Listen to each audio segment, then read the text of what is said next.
Hola from beautiful San Jose del Cabo, Baja Sur, Mexico, down here at Playa Palmilla.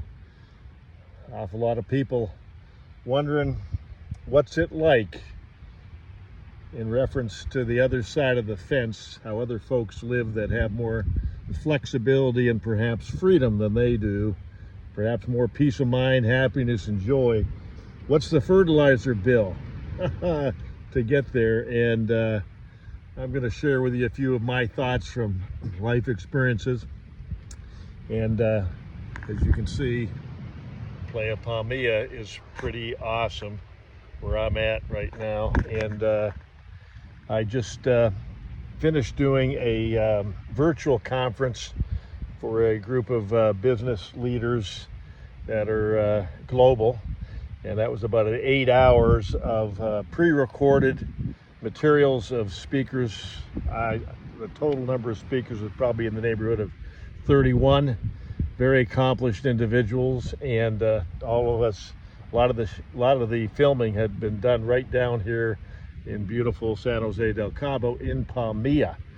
And so what's interesting is when you give different individuals topics, or they collaborate with you on topics, you come up with some pretty interesting thought processes that most people don't subconsciously, or rather consciously, know that they don't know what they don't know, but subconsciously something keeps kind of like this, like that sound on a chalkboard, that sound grates because something's speaking to them. Because, excuse me while I look out here at this, looks like about a 68-foot express cruiser. My goodness, beautiful. Anyhow, they don't know what they don't know, and something's gnawing at them, and they're wondering what's the reason for it. And some people get medicated on drugs, and other people try doing super hyper amounts of exercises, get on certain diets, and seeking the magic pill, so to speak, the magic potion, so to speak. And then others are, of course, watching different gurus that are going to put them through some kind of a sales funnel so that they can be part of some inner group or inner mentor group, so that for whatever the number is, tens of thousands, maybe over 100,000, they can rub shoulders with some of the elite, even though they may be a dilettante wanting to be the elite. They just go, well, by being around those people, surely something's going to happen. Well, I just got a few things for you to think about. I remember reading in an ancient book. It says the harvest is plentiful, but the workers are few. And if you look at the idea of workers in the workplace that happen to have a career in somebody else's dream, somebody else's business or concept or idea that they contrived and have put together logistically and strategically, that the hope is that I can kind of catch the coattails of what's going on there, and on the upside I can gain some financial gain, so to speak. Well, my thought is this: if the workers are few for the harvesting what? Well, if you're a church-going person, it's harvesting souls. In other words, people that are kind of lacking purpose, kind of lacking a sense of where did I come from, why am I here, where am I going? And so the workers in that field are basically tasked with leading people to understand a relationship with your creator, the architect of the universe, and so forth.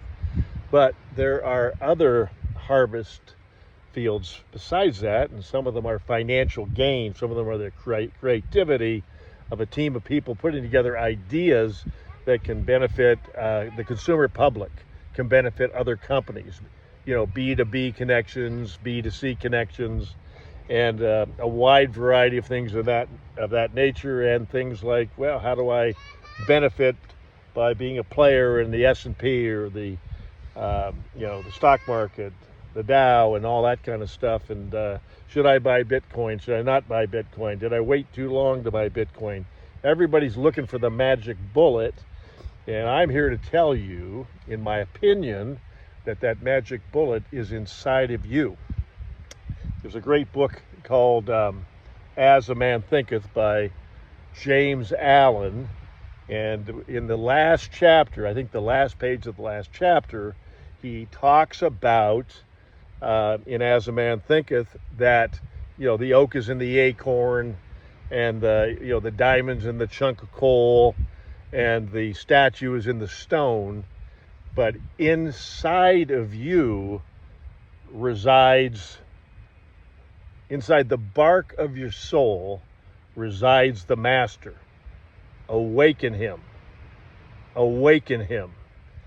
And so I'm going to just tell you a few things that I found in my experience. Over 30 years ago, I migrated out of the practice of primary care medicine and had already moved into the field of entrepreneurship and business, launching small companies, and then mentoring and coaching individuals to help them bring their company, their enterprise to fruition, proof of concept, and then have had the honor, through how things are set up logistically in the compensation plan, to be able to continue to make income based on what I was involved in with the inception and the grooming and the development and the raising up of a company from bootstraps up.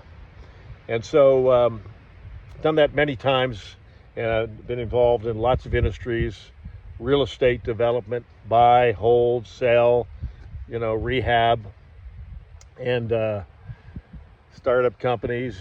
Had a great startup, a streaming video company out of Toronto, Canada, where our primary kind of, I don't want to call them geeks, but brilliant young minds were, we moved them to Toronto to write code for this, and we were just inches away before the whole .com bubble burst everything, and we just missed it by a hair. And then online games, I think it was called, I don't know what it was called, Raffle or something like that. And we looked like that was going to be a big one. We knew about other companies that had in Seattle that had made it big. Friends of mine that are private equity people had, put some of their investor pool into let's just say a big fish, so to speak, early on, and had made his investors quite a bit of money.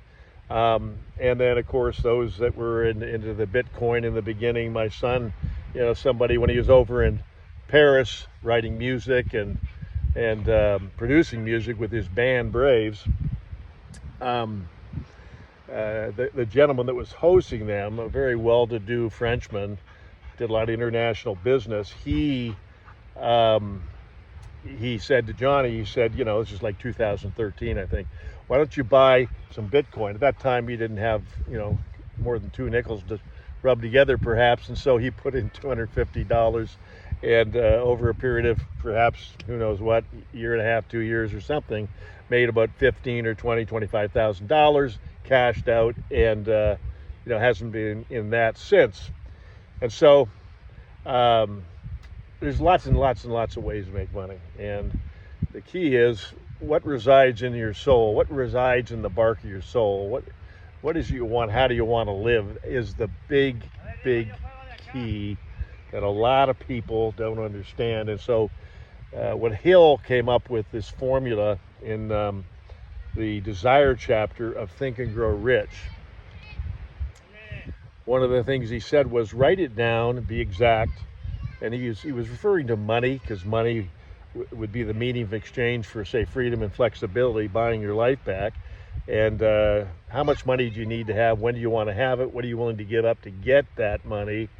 It didn't necessarily have the exact plan of what the strategy would be in commerce to make that happen, but it was kind of like an overview, and then write it down, read it every day, morning and night, until it gets so much a part of you, your subconscious absorbs it, believes it, and you literally, it gets deep-seated in your soul, and then something begins to happen with, whether it be the reticular activating system, the amygdala of the brain, something happens, biochemical reactions happen, and your intentions become focused intention, and then doors begin to open, as long as you're not living in fear.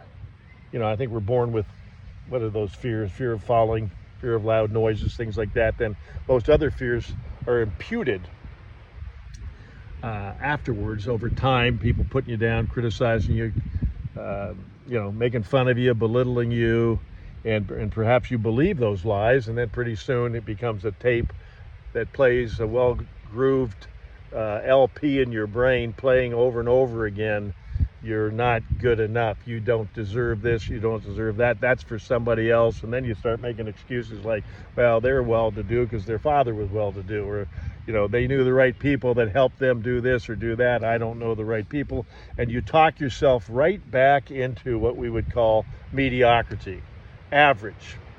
And it doesn't have to be that way. I've met an awful lot of people that are not that talented. They're just hard workers. And they gradually begin, through exploring an idea and getting a burning desire, that the right people begin to come into their life, and they start to learn how to cast a vision, cast a dream. And I think, Sir Richard Branson, probably one of the greatest dream casters there is, and it attracts people when you have a vision and a dream. And part of that vision and dream is creating something that can help people with something, whether it's a product, good, or service, whatever it happens to be, programming, who knows. And so what happens is then people begin to believe in that. They begin to believe in it, and then they want to be a part of it. And some people put up money, and some people put in time and expertise, and the chances of making it, most of those startups, is very, very, very, very low. But is it worth it? Is it worth taking a shot at it? How many times you have to get back up and do it again, instead of taking it, when you have a setback, instead of making a step back, you make a comeback. So this may sound like motivational talk to you in some ways, but I can assure you that when you develop a burning desire, and you build something, and then something doesn't quite work, along the way you've created a team, you've made all kinds of relationships with so many people, and you've made a name for yourself, as long as you've been honest, ethical at what you're doing, and to take care of your obligations, that another door opens up, and then maybe another that leads to another that leads to another. And I remember reading a book by M.J. DeMarco. I think it was called Unscripted, and he talks a lot about how he had his success with some kind of a limousine service and setting up the software to be able to operate something like that, to bring in the customers, and then take those customers and send those leads to other limousine companies, and he would keep a percentage of whatever the fee would happen to be. Well, then he ended up selling it. Originally, I think for, I don't know what the number was, but $2.5 million. The deal fell through, and then, as far as I remember, something like that. And then another deal came along later, maybe a year or two later. It was like 3 times that. So those are examples of serial entrepreneurs. David here, David Humphrey. I'm a serial entrepreneur, always looking for something new that could benefit the masses of the people. So, what do you need to do? Inside the bark of your soul resides the master. You've got to tell the master what you want. And when you program the master with what you want, you will develop inside of you what I would say kind of the operating system program, because you got the hardware, you got the brain power, you got the physical body, the physical capacity, but you program the hardware with the software. And so I've been talking to you for 15 minutes now, and let me just tell you again, the harvest is plentiful, the workers are few. Why not you decide to be one of those workers? Why not you decide, I want to do something that's never been done before and make a difference in a lot of people's lives? And yes, I'll get financial gain. My main purpose is not financial gain. My main purpose is serving people. And you feel a sense of what I would call, not entitlement, but a sense of worthiness, knowing that you're doing something worthwhile that's beneficial, purpose-driven for other people. And then the byproduct of that, as people, the demand rises, there is an economic formula that brings in cash flow that provides you the ability to be on a beach like I'm on, or be anywhere in the world you want to be, doing what you want to do with those you want to do it with, and still be active in commerce because of the abilities that we have available through digital technology and the internet to do business anywhere on the planet. So I would say to you, it's time to rise. How about a growth explosion? How about a growth explosion that starts with just a little bit of motion, forward motion every day, that grows and grows and grows, and then exponentially increases over time. And perhaps you have been waking up in the middle of the night, 4 o'clock in the morning, 3 o'clock in the morning, and you can't get back to sleep for an hour or so, and you're wondering, why am I awake? Why am I awake? What am I doing wrong physically, eating wrong, this or that? The reality is, it's that inner man, and perhaps the architect, your creator, nudging you and saying, it's time to move, time to rise, time to make a difference. And you just have to make a decision. What is it in your life you want to make a difference doing? You know, is it something where you just improve the lives of other people? Whereby you're an encourager, you're a motivator, you're a mentor, you're a coach, you're somebody that exhorts other people, you lift people up while you're creating this incredible mechanism?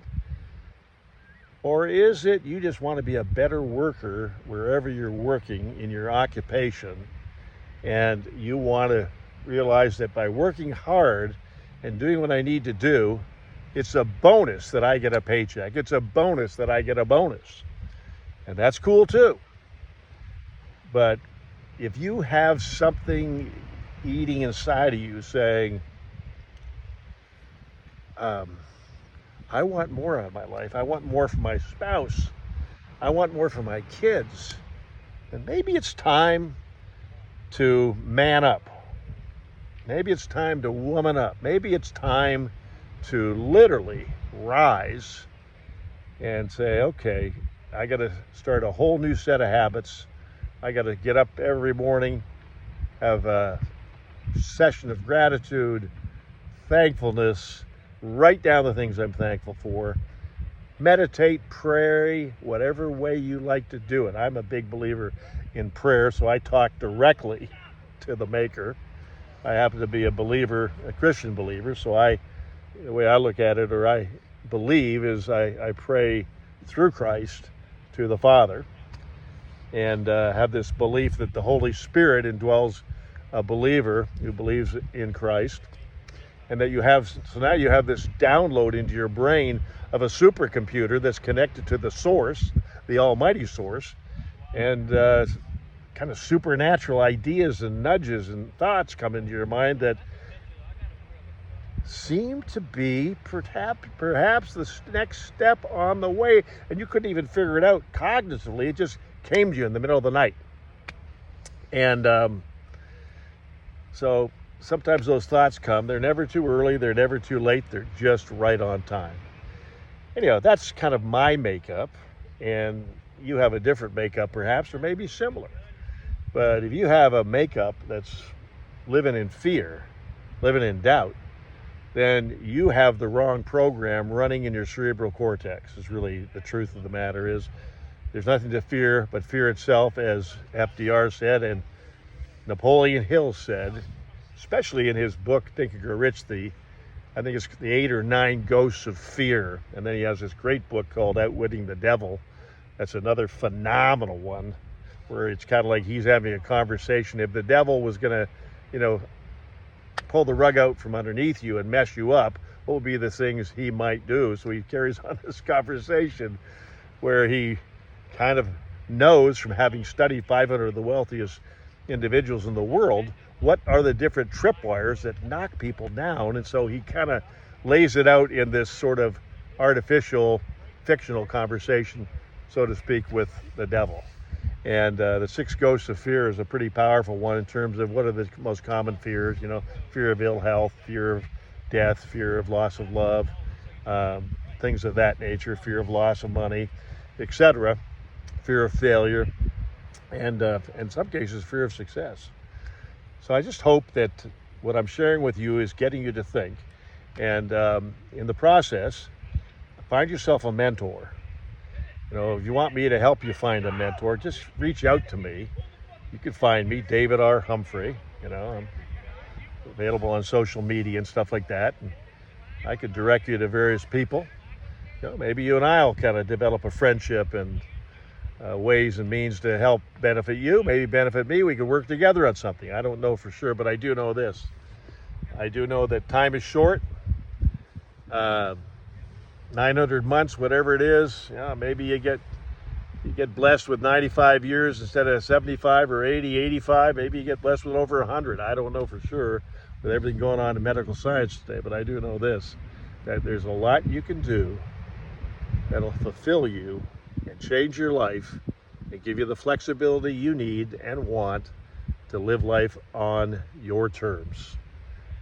That's what I have to tell you today, and I just can't wait one day to run into you somewhere on the planet at an event, perhaps that I'm at as a visitor or speaking there, or maybe I'm just there to listen and learn, or maybe I'm the keynote. I don't know, but I know this, that stranger things have happened. Coincidence is God's way of remaining anonymous. My mother used to say, David, God doesn't steer a parked car, but occasionally he rear ends it. So you may be experiencing a few rear endings in your life, but that's just tells you time to rise, time for a growth explosion, time to change some things in your life. And sometimes, not sometimes, every time, you need somebody there that can see things you can't see, that will hold you accountable. And indeed, by holding you accountable, help you become honest with yourself by looking at the man, the woman in the mirror. So, all the way from San Jose del Cabo, Palmilla, here we are, beautiful Palmilla. I wish, and there's the one and only Palmilla Hotel right there. And over here is San Jose del Cabo, somewhere over that way. It's just beautiful. I wish you the best. I hope we become friends. I hope I get to know you. And we'll see you on the flip side of success. David Humphrey, signing off.